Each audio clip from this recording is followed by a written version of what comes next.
Hello दोस्तों, welcome to my channel. दोस्तों, आज की वीडियो में एसएससी कांस्टेबल जीडी के प्रीवियस ईयर सीरीज में आप देख सकते हैं कि 17 जनवरी को पूछेगा शिफ्ट नंबर 1 में जितने सारे क्वेश्चंस होंगे मैथ्स का, इन सबको हम डिस्कस करने वाले हैं बेहतरीन तरीके से।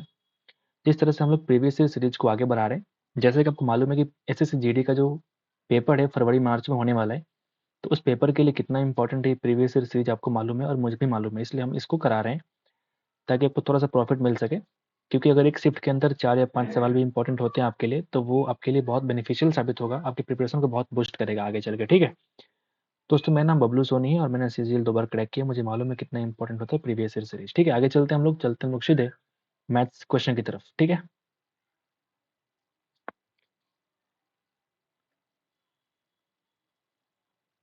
ठीक है, यहाँ से आपका मैथ सवाल शुरू होता है, आप देख सकते हैं। पहला सवाल पूछता है कि निम्नलिखित में से कौन सा सही नहीं है। तो कौन सा सही नहीं है, अगर इस सवाल की हम बात करें तो इसमें मैं सारे में आपको बोर्ड मास का सवाल लगाने हैं, बोर्ड मास लगाने हैं।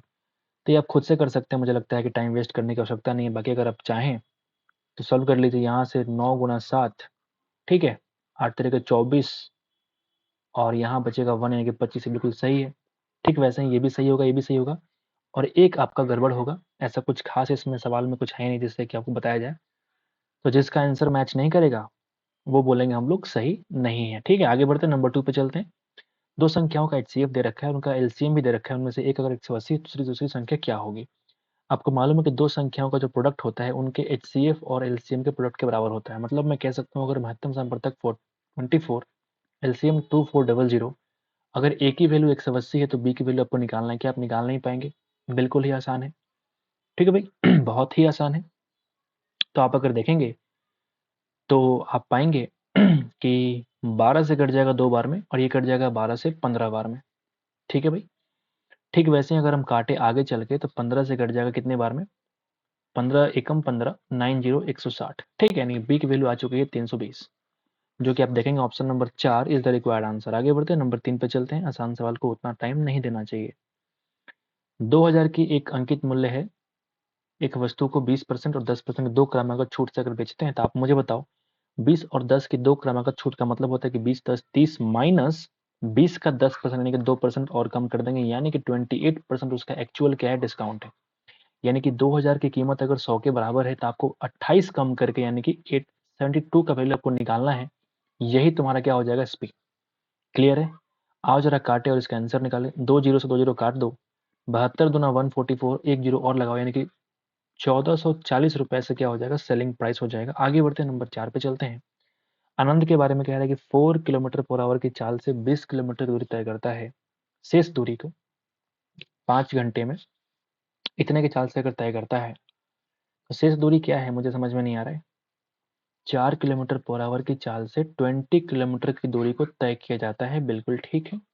और शेष दूरी मतलब क्या, कितना टोटल कितना था भाई, 5 घंटे में 5 किलोमीटर की चाल से तय करता है, बिल्कुल ठीक।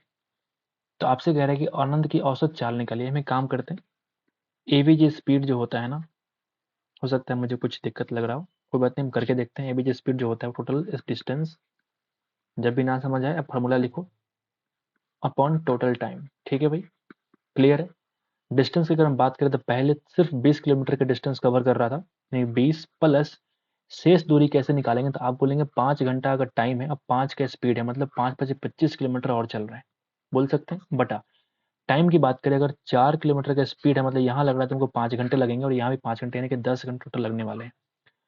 तो आप देखेंगे 45/10 यानी कि 4.5 kilometre per hour is the required average speed of this question.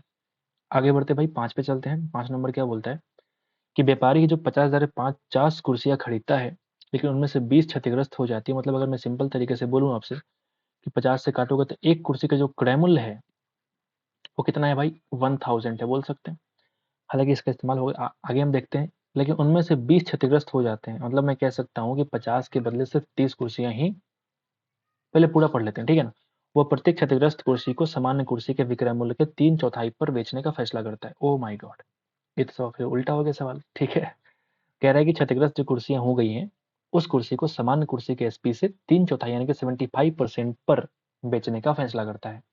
सामान्य कुर्सी का विक्रय मूल्य क्या होना चाहिए, ताकि वो पूरे लेन-देन पे 35% का लाभ कमा सके। बहुत ही बढ़िया सवाल। ठीक है भाई। अब यहाँ अगर हम बोले आपसे, ठीक है, कि सामान्य कुर्सी का विक्रय मूल्य क्या होना चाहिए जिससे कि वो पूरे लेन-देन पे 35% का लाभ कमाना चाहता है। ठीक है भाई, ओके। अगर पूरे पे 35% का लाभ, ये बढ़िया सवाल है भाई, आप इसको टिक लगा लो। ठीक है, 20 अगर क्षतिग्रस्त हो जाती है, मतलब मैं कह सकता हूँ कि 30 कुर्सियां, सॉरी 20 क्षतिग्रस्त हो जाती है, मतलब 50 में से 20 क्षतिग्रस्त हो गया, यानी कि हम कह सकते हैं कि जो 30 कुर्सियां होगा उसका सेलिंग प्राइस अलग होगा, जो 20 कुर्सी होगी उसकी सेलिंग प्राइस अलग होगी। ठीक है भाई, क्लियर है ना? 30 कुर्सी की सेलिंग प्राइस अलग होगी, 20 कुर्सी की सेलिंग प्राइस अलग होगी। आपसे कह रहा है कि ये जो 20 कुर्सी क्षतिग्रस्त वाली है वो इसका 3/4, अगर इसको हम फोरेक्स में सेल करते हैं, एसपी मान लो, अगर मेरा फोरेक्स है तो इसका 75% कितना हो जाएगा, 3x के बराबर। आपसे कह रहा है कि पूरे कुर्सी पर आपको जो है 35% का लाभ चाहिए, इसको टोटल कुर्सी पर 35% का लाभ चाहिए। मतलब अगर आपसे हम बात करें तो ये तो भाई बढ़िया सवाल होने वाला है, बढ़िया सवाल होने वाला है।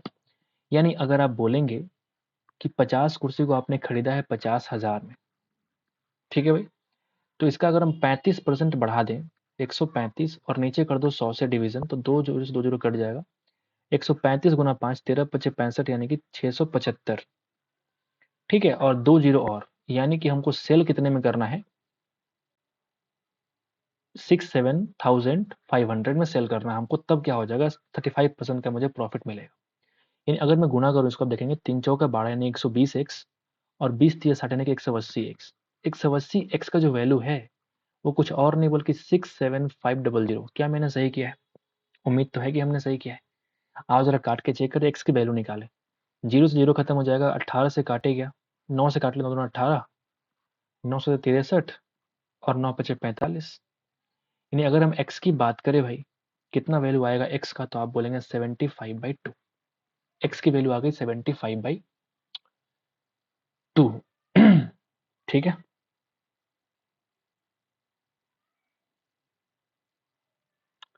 75/2। क्या मैंने सही लिखा है सब कुछ? बिल्कुल नहीं, क्योंकि हमने यहाँ पे एक जीरो काटा है ना, तो यहाँ पे एक जीरो और होगा, 750 होगा, 750/2। अब यहाँ से आपको निकलेगा आंसर कैसे, क्योंकि आपने माना है कि 30 जो कुर्सियां उसको बेचा आपने, सेलिंग प्राइस कितना माना आपने, 4x के बराबर। मतलब हम निकाल देंगे अगर एसपी ऑफ 30 कुर्सी, या फिर बोल सकते हैं कि सामान्य विक्रय मूल्य कितना हो जाएगा, जो कि हमने माना 4x, तो 4 इंटू 750/2, 2 से कट जाएगा 2 बार में, यानी कि 1500 रुपया सामान्य कुर्सी का क्या है, विक्रय मूल्य है। मतलब अगर बोलूंगा 30 कुर्सियों को सेल किया कितने में, एक कुर्सी का बेचा है 1500 में। अगर आपसे पूछता कि जो ये क्षतिग्रस्त कुर्सियां हैं उसकी सेलिंग प्राइस क्या होगी, तो इस 1500 का हम निकाल देते कितना, 75%, यानी कि 3/4 निकाल देते, तो हमारे सवाल का आंसर मिल जाता। ठीक है, आगे बढ़ते हैं, बढ़िया सवाल है ये। 3 घन है भाई, 3 घन है, प्रत्येक की भुजा 5 सेंटीमीटर है, एक के बाद एक को जोड़ा। अच्छा ठीक है, ये घन होता है ना ऐसे, तो वही कह रहा है कि एक घन ऐसा हुआ। ठीक है, एक घन आपका ऐसा है, ठीक वैसे ही इसको आगे बढ़ाइए और फिर से एक और घन आपने यहाँ बना दिया। ठीक है, मुझे वो ये ऐसा करके, ऐसा करके बना दिया, ठीक वैसे ही ऐसा करके, क्लियर है ना? जो भी है, मतलब ऐसे करके बना दिया। ठीक है, तो आपसे कह रहे हैं कि 3 को मिलाया है, ठीक है, ऐसे करके 3 को मिलाया है। जब 3 को मिलाएंगे तो मुझे एक बात बताओ, इसकी हाइट तो बिल्कुल नहीं बदलेगी, 5 सेंटीमीटर ही रहेगा।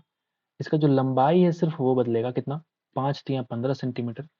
चौड़ाई भी बिल्कुल उतना ही रहेगा, आप देखेंगे चौड़ाई कितना रहेगा, 5 ही रहेगा, 5 बिल्कुल चेंज नहीं होगा।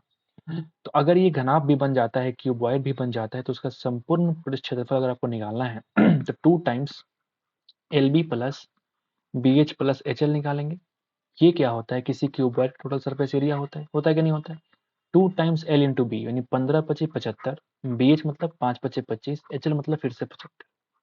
ठीक है, आप अगर देखेंगे कितना आ जाएगा, 2 टाइम्स 175, कितना आ जाएगा भाई, 350 सेंटीमीटर स्क्वायर। आगे बढ़ते हैं और साथ में चलते हैं, सामान्य समन्था को 75 मील प्रति घंटे की चाल से स्थान x से y तक जाने में 3 घंटे का समय लगता है और फिर 30% बढ़ी हुई चाल से यात्रा करने पे उसे y से z वापस नहीं आ रहा है, बल्कि किसी और स्थान पे जा रहा है, y से z पे जा रहा है, 2 घंटे का समय लगता है, तो उसका आपको निकालना है एवरेज स्पीड। फिर से आपका बढ़िया सवाल आपको देखने को मिला है, फिर से लगाओ, ना समझ में फॉर्मूला लगा दो, total distance upon total time. Clear है? ठीक है। डिस्टेंस कितना कवर किया आपने, मतलब पहले 75 के स्पीड से जा रहा है और 3 घंटे का समय लिया, मतलब 7 तरीके 21, 5 पचे 15, यानी कि 225 मिल गया पहली डिस्टेंस में। फिर अगली बार कह रहा है कि 30% एक्स्ट्रा इसका चाल बढ़ जाता है और फिर 2 घंटे लगते हैं, मतलब मैं कहूँगा 75 का डिस्टेंस 100 से मुझे निकालना 130। अब ये नया स्पीड है, इसको हम 2 घंटे से मल्टीप्लाई कर दें तो हमको मिल जाएगा नया डिस्टेंस, बोलिए ना। यानी कि ये 3 बार में और ये कट जाएगा 4 बार में, 2 से 2 बार में, 2 से 65 बार में, मतलब कि 6 3 18, 5 3 15, यानी कि 195 किलोमीटर। किलोमीटर नहीं बल्कि यहाँ मील की बात कर रहे हैं, मतलब यहाँ मैं बोलूँगा क्या, मेरा बैटरी लो हो गया, 1 मिनट होल्ड कीजिएगा, मैं ज़रा चार्ज में लगा दूँ, नहीं तो फिर बीच में ही मेरा ये वीडियो बंद हो जाएगा, फिर मेरा मेहनत सारा वेस्ट हो जाएगा। कहाँ गया भाई चार्जर?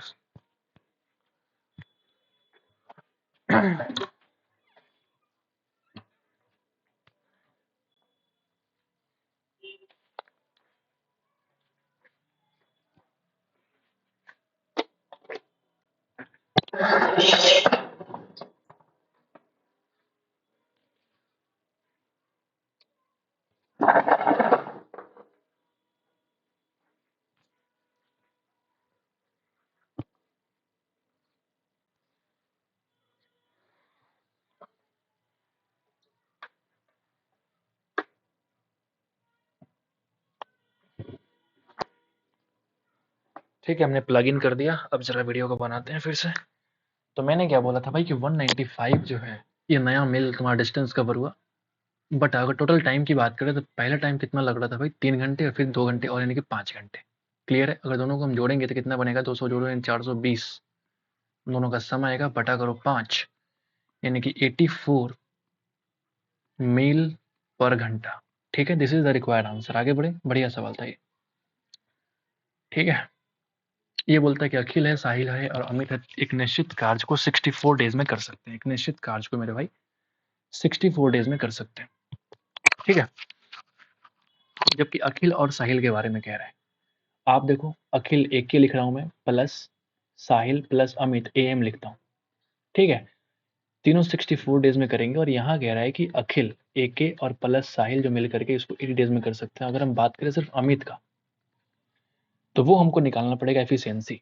अगर हम इन दोनों का एलसीएम निकालेंगे तो कितना बन जाएगा, 16 गुना 4, 16 गुना 5, 5 चौका 20 और 16 बोलेंगे ना, तो 16 गुना 20 क्या हो जाएगा, एलसीएम हो जाएगा। अगर मैं इसकी इफिशियंसी निकालूंगा तो 5 और ये बनेगा आपका 4। ठीक है, तो अगर इन दोनों का सम 4 है और तीनों का सम 5 है, तो अमित की वैल्यू 1 रही होगी। बोलिए ना भाई, आपसे कह रहा है कि अमित उसी कार्य को कितने वक्त में करेगा, तो हम एक काम करेंगे, इस टोटल काम में 1 से डिवाइड करेंगे, क्योंकि इफिशियंसी ऑफ अमित कितनी है, 1 के बराबर, यानी कि 320 दिन में ये काम को पूरा कर पाएगा। ठीक है भाई, आगे बढ़े क्या, 9 पे आते हैं। यदि 9 पे आते हैं भाई कि यदि A/B 4:6 है और B/C 10 है, तो C/A आपको फाइंड आउट करनी है। ठीक है, यहाँ B की वैल्यू 6 के बराबर है, यहाँ B की वैल्यू 10 के बराबर है, मतलब आप कहेंगे, फिर से लिखता हूं मैं, A/B, यहाँ देखो तुम्हारा 4:6 है। अगर हम B/C की बात करेंगे तो यहाँ पे 10:11 है। तो हम एक काम करेंगे ना, ये देखो, अगर इसको हम 6 को 3 से मल्टीप्लाई करो तो 30 बन जाएगा, इस 10 को हम 3 से मल्टीप्लाई करेंगे 30 बन जाएगा। अब मेरा इक्वेट हो जाएगा, 4 3 12, 6 5 30 और 11 3 33। अब ये तुम्हारा एक्चुअल क्या बन गया, रेशियो ए और बी और सी क्या बन गया। आपसे पूछ रहा है कि C/A, सी कितना है 33, ए कितना है 12, ए कितना है भाई 12। कुछ मिस्टेक करा हमने? बिल्कुल नहीं, A/B 40:6 है, तो हमने मिस्टेक करा है, बिल्कुल भी बहुत ही आसानी से मिस्टेक करा हमने। आप देख सकते हैं यहाँ पे 3 से नहीं, बल्कि 3 तो नीचे किया ना हमने, तो ऊपर करेंगे 5 से मल्टीप्लाई। ठीक है, ये मिस्टेक था हमारा थोड़ा सा, कोई बात नहीं, आसान है। 20 यहाँ लगा दो, 33:20 इज द रिक्वायर्ड आंसर। ये क्या है, C/A का रेशियो है। आगे बढ़ते हैं। अरे यार, ठीक है, आगे बढ़ते हैं। समस्याएं आती है बीच बीच में, कोई बात नहीं। एक निश्चित समयावधि के बाद एक बैंक में निवेश की राशि 24,000 रुपए की राशि 26,460 रुपए हो जाएगी जब चक्रवृद्धि ब्याज की दर 5% वार्षिक है, जो वार्षिक रूप से चक्रवृद्धि है। निवेश की गई राशि कितने महीने में 26,460 रुपया हो जाएगी, आपसे वो पूछ रहा है। तो महीना पूछे चाहे साल पूछे, बात तो वही है ना। अगर वार्षिक रूप से चक्रवृद्धि हो रही है तो 12 महीने को 1 साल कहेंगे। ठीक है, तो 12 महीने, इसका मतलब ये 1 साल की बात कर रहा है, ये 3 साल की बात कर रहा है, ये 2 साल की बात कर रहा है, और ये तुम्हारा 5 साल की बात कर रहा है। तो महीना देकर कंफ्यूज करने की पूरी कोशिश की जा रही है। हम लोग कंफ्यूज नहीं होंगे, हम लोग आंसर निकालेंगे साल में। आप मुझे बताओ, भाई, अगर हम फॉर्मूला अप्लाई करें तो मेरा काम हो जाएगा, या फिर अगर हम फॉर्मूला अप्लाई कर देता हूँ, ठीक है, A is equal to P into 1+r/100 की पावर n। ए कितना है भाई, 26460, पी को ले और नीचे यानी कि 24000 इज इक्वल टू आर से अगर काटूंगा तो कितना बनेगा 20, क्योंकि आर की वैल्यू कितनी है 5 के बराबर, यानी कि 21/20 की पावर कितनी हो जाएगी n के बराबर। ठीक है, अब अगर आप काटेंगे ना इसको तो आपको दिखेगा कि एक जीरो से एक जीरो कटेगा। और अगर मैं कहूं, मैं 6 से काटना चाहता हूं ऊपर नीचे दोनों, तो 6 चौका 24, ये कट जाएगा 6 चौका 24, 2 4, 6 चौका 24, 6 कम 6। हमने क्यों काटा ऐसा, कि आपको दिख जाएगा 441/400, 21/20 की पावर n। आप देखेंगे 441 कुछ और नहीं बल्कि 21, और ये नीचे 20 का होल स्क्वायर है। आप देखेंगे बेस अगर सेम है तो पावर क्या होगा, सेम, मतलब कि n की वैल्यू बोलेंगे हम 2 साल, जो कि हमको रिक्वायरमेंट है, यानी कि 2 साल का मतलब कितना होता है 24 महीने। आगे बढ़े, बढ़िया सवाल। नंबर 11 पे आते हैं। अगली, शहर की वर्तमान जनसंख्या इतनी है, 5% से बढ़ रही है, तो 3 वर्ष के पहले इसकी जनसंख्या कितनी थी आपको बतानी है। कुछ नहीं करना है, आप इसको देखेंगे 5 वर्ष पहले की बात हो रही है, यानी 20 की वैल्यू 21 से बढ़ेगा, बोलेंगे ना क्यों, क्योंकि आप देखेंगे 100 बन गया 105, अगर आप काटेंगे ना तो 20 और 21 ही आएगा।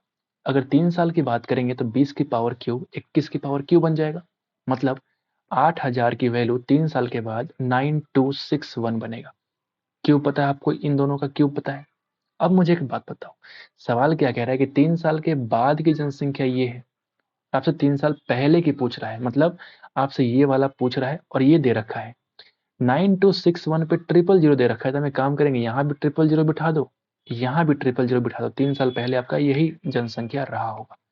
बेहद ही बेहतरीन तरीके से हमने इसको आंसर निकाला है, क्या बात है। 12 पे आते हैं भाई। एक दूसरे से 100 किलोमीटर की दूरी पर स्थित दो स्टेशनों के से दो ट्रेनों एक ही समय पर निकलकर एक दूसरे की ओर चलती हैं, तो ट्रेनें एक स्टेशन से 70 किलोमीटर की दूरी पर एक दूसरे को पार करती हैं। एक दूसरे से, मैं फिर से पढ़ता हूँ सवाल थोड़ा। दो स्टेशन के बीच की दूरी कितनी है, तो आप बोलेंगे 100 किलोमीटर। ठीक है भाई, ओके।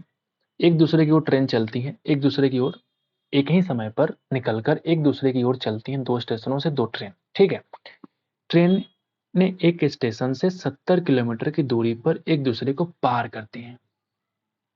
ठीक है, किसी एक स्टेशन से बात कर रहा है कि 70 किलोमीटर के डिस्टेंस पे जाकर के ये क्या होता है, एक दूसरे को क्रॉस करती हैं।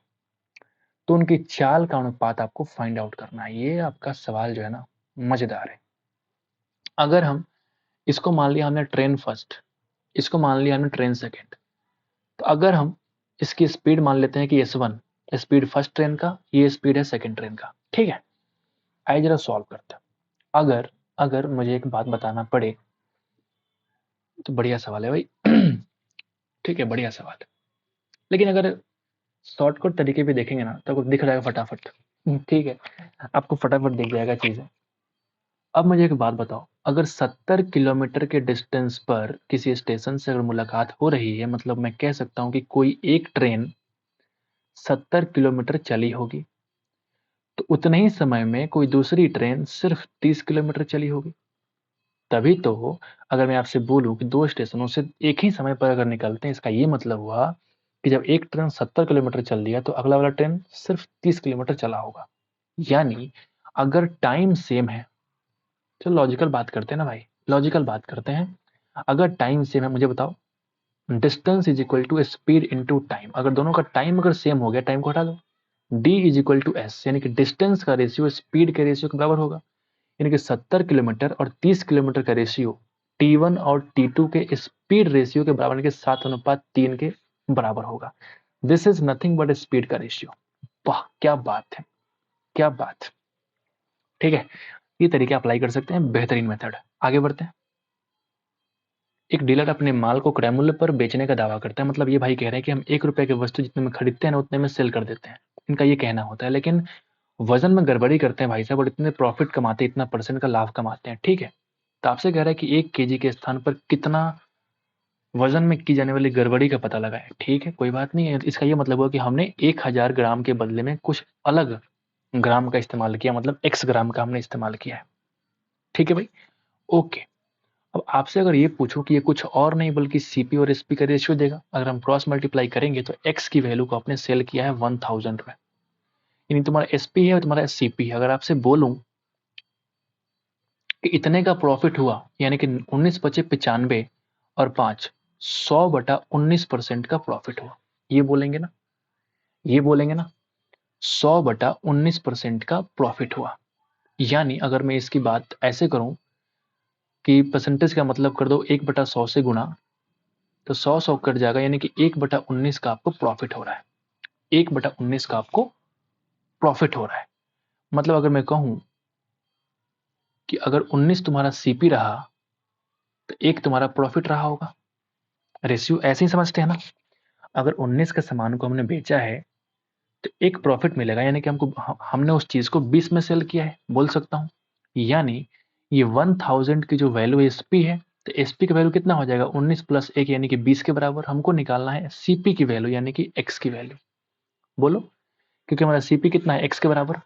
मैं कह सकता हूं 20 × 25 100 यानी कि 50। मिस्टेक करा हमने? नहीं, बिल्कुल मिस्टेक नहीं किया हम। ये तो कटेगा 50 से, लेकिन यहाँ पे x नहीं बल्कि x, हमारा जो सीपी है वो x की वैल्यू कितनी आ रही है, 19 के बराबर। हम कर देंगे 19 से मल्टीप्लाई, यानी जो x की वैल्यू आ रखी है वो कुछ और नहीं बल्कि 950 ग्राम। क्लियर है भाई? यानी 950 ग्राम के बाट का उसने इस्तेमाल किया है 1 kg वजन के बदले। ठीक है, इसका ये मतलब है उसने 50 ग्राम का घपला किया है, बोल सकते हैं ना। यानी कि option number 3 is the required answer. ये बढ़िया सवाल है भाई, आप इसको टिक लगा लो बेहतरीन तरीके से। हमने क्या किया, मैं फिर से समझाता हूँ आपको कि हमने क्या किया। आप देखेंगे, इसने बोला दुकानदार ने कि हम 1 रुपए की वस्तु को हमने 1 में ही सेल किया है, लेकिन साथ ही साथ ये भी बोलता है कि हमने 1000 ग्राम के बदले किसी और बाट का इस्तेमाल किया, हमने उसको एक्स मान लिया।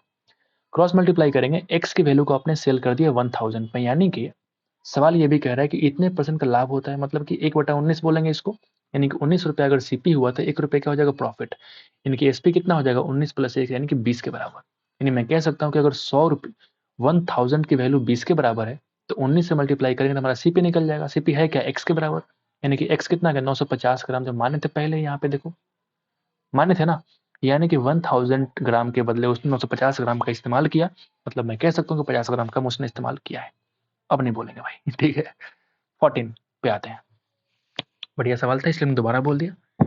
मोहन और सोहन एक ही समय पर बिंदु पी और क्यू से एक दूसरे की ओर दौड़ना शुरू करते हैं। मोहन सोहन की चाल है तो 10 मिनट के बाद अगर मिलते हैं तो पी और क्यू के बीच की दूरी फाइंड आउट करें। बढ़िया। आपसे कह रहा है कि स्टार्टिंग में पी यहाँ था और क्यू तुम्हारा यहाँ था, इनके बीच का डिस्टेंस हमको नहीं मालूम है कितना है, लेकिन ये कह रहे हैं भाई कि 10 मिनट के बाद इनकी मुलाकात होती है। किसी एक की स्पीड 24 किलोमीटर पर आवर है और दूसरे की स्पीड कह रहा है कि 10 मिनट के सॉरी 18 किलोमीटर पर आवर है, ये कह रहे हैं। कहीं जाकर के यहाँ मुलाकात होती है इन दोनों की। ठीक है, मुलाकात होती है तो जो टाइम लगता है इन दोनों को वो लगता है 10 मिनट। बोल सकते हैं भाई 10 मिनट का टाइम लगता है। तो बहुत सारे तरीके हैं सॉल्व करने के। बता दूं, फर्स्ट तरीके बताऊं, इसका आप क्या निकाल लो, टाइम टू मीट। ये 10 मिनट कुछ और नहीं बल्कि टाइम टू मीट है, मिलने का समय है। मतलब अगर बोलेंगे 10 मिनट कुछ और नहीं बल्कि 1/6 घंटे के बराबर है, बोलिए ना। अगर हम स्पीड की बात करें इन दोनों को जोड़ना पड़ेगा क्योंकि विपरीत दिशा में है ना। तो 24 18 कितना होता है, 42 किलोमीटर पर आवर। 42 का मतलब होता है 5/18, सॉरी सॉरी सॉरी, माफ करिएगा। 42 किलोमीटर पर आवर इंटू करेंगे हम 1/6 घंटे से मल्टीप्लाई, तो इतना किलोमीटर क्या बनेगा हमारा डिस्टेंस। यानी कि 6×7=42, यानी कि 7 किलोमीटर का हमारा ये ट्रैक था पहले वाला। Option number 4 is the required answer. बाकी अगर आप चाहें कि बिना इसका यूज किए रिलेटिव स्पीड का आप सॉल्व करिए, तो आप मुझे बताओ, अगर 10 मिनट के बाद इनकी मुलाकात हो रही है, मतलब मैं कह सकता हूँ कि 10 मिनट ये भी चला होगा और 10 मिनट ये भी चला होगा, बोलिए ना। इसके स्पीड से, अगर इस स्पीड से चलेगा तो आप बताओ 18 किलोमीटर 1/6 घंटा, यानी कि 3 किलोमीटर ये चला होगा। और ये 24 के स्पीड से 1/6 घंटा, यानी कि 6×4 = 24, यानी कि 4 किलोमीटर ये चला होगा। दोनों को जोड़ देंगे, टोटल हमको डिस्टेंस मिल जाएगा, यानी कि 7 किलोमीटर इज द आंसर।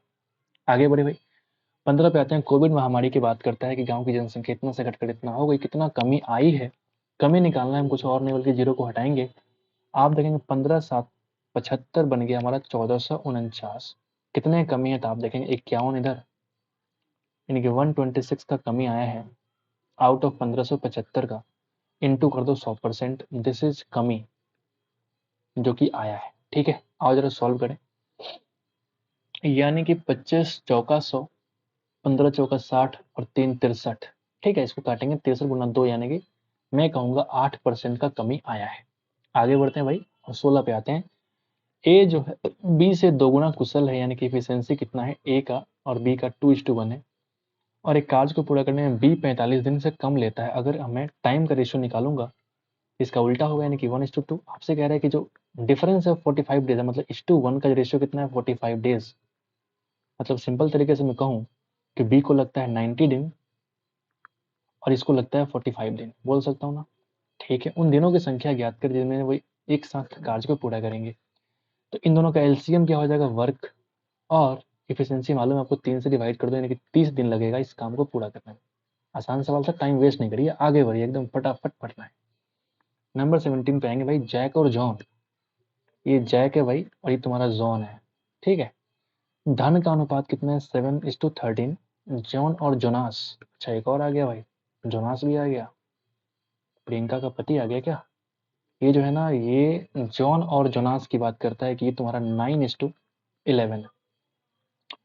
तो आपसे कह रहे हैं कि जैक के पास 6300 है, तो जोनास के पास कितना है। तो हम एक काम करते हैं, तीनों को लाते हैं सेम प्लेटफॉर्म पे।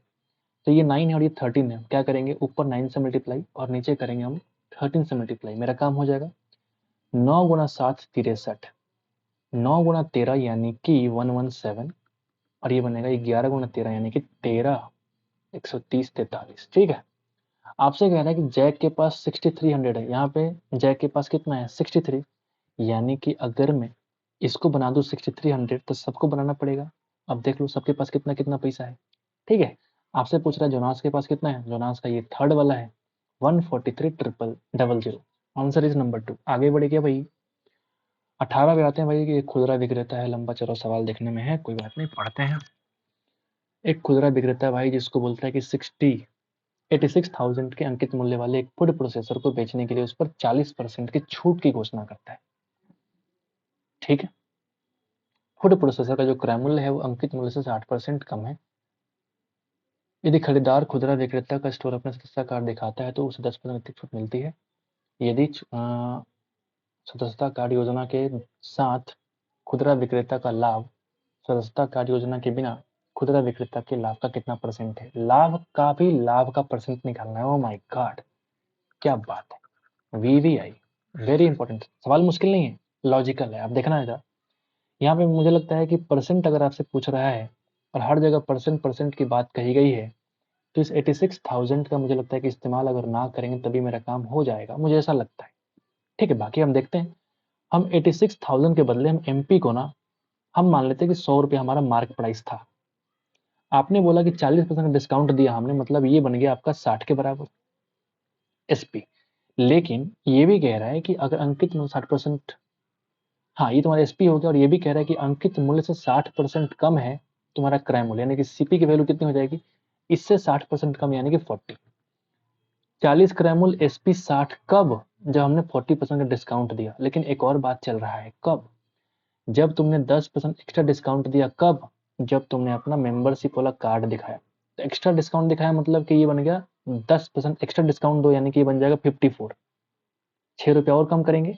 यानी अगर मैं बोलूं कि एक एसपी तुम्हारा ये वाला है, एसपी 1, और एक sp तुम्हारा ये वाला है sp2। ये sp1 कब है? ये तुम्हारा विदाउट कार्ड, हमने कोई कार्ड का इस्तेमाल नहीं किया, विदाउट मेंबरशिप कार्ड। और ये जो है ना, ये मेंबरशिप कार्ड आपको यूज करना पड़ेगा।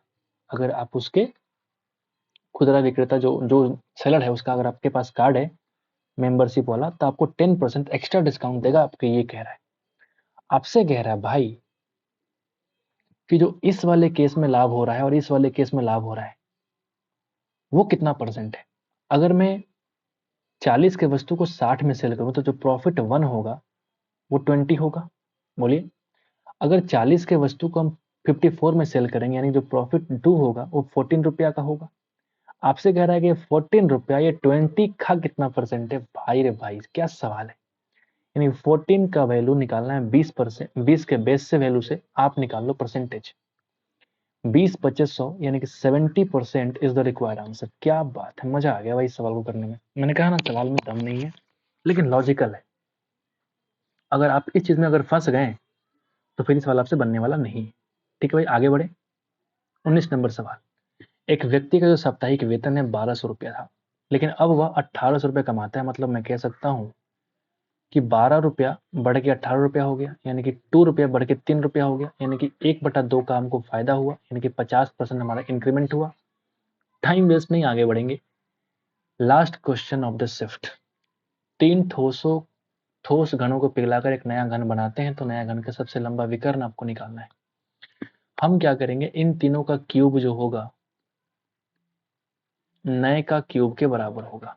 बोलिए आर, बोलिए ए, बोलिए वट एवर यू वॉन्ट, क्योंकि भुजा का क्यूब ही होता है ना आयतन। Volume 1 is equal to volume 2।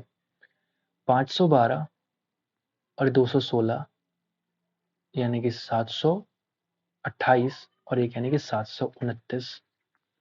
ये अगर ए क्यू है तो ए की वैल्यू कितनी आएगी, 9 सेंटीमीटर के बराबर। सबसे लंबा जो विकर्ण होगा डायगोनल वो √3 इंटू ए के बराबर होगा, यानी कि 9√3 सेंटीमीटर इज द बिगेस्ट या longest diagonal of this cube. उम्मीद करते हैं कि आपको समझ आ गया होगा। इस तरीके से हम लोगों ने ये वाला सेट भी खत्म कर दिया। उम्मीद करते हैं कि आप बिल्कुल बेहद पसंद आया होगा। तो एक बार लाइक कर दीजिएगा। मिलते हैं आपसे नेक्स्ट शिफ्ट में, तब तक के लिए थैंक यू दोस्तों। टेक केयर, पढ़ते रहिए जब तक आपका सिलेक्शन नहीं हो जाता है। ठीक है, best wishes from my side. Thank you so much.